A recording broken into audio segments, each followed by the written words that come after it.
ಅದನ್ನು ನೋಡಿ ಆ ಒಂದು ಸೆಲೆಬ್ರೇಷನಲ್ಲಿ ನಾನು ಭಾಗಿಯಾಗೋದಕ್ಕೆ ಕಾಯ್ತಾ ಇದ್ದೀನಿ. ಯಾಕಂದರೆ ಅದೇ ಒಂದು ಅಲ್ಟಿಮೇಟ್ ಖುಷಿ ಕೊಡುವಂಥ ವಿಷಯ.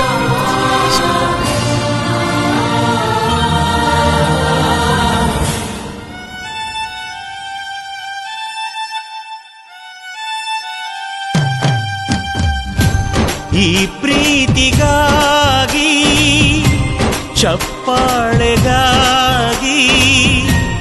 ಅಭಿಮಾನಕ್ಕಾಗಿ ಕನಸು ಕಂಡೆ ನಾನು, ಕನಸುಗಾರ ನಾನು.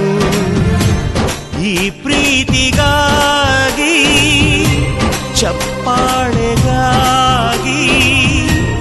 ಅಭಿಮಾನಕ್ಕಾಗಿ ಕನಸು ಕಂಡೆ ನಾನು, ಕನಸುಗಾರ ನಾನು.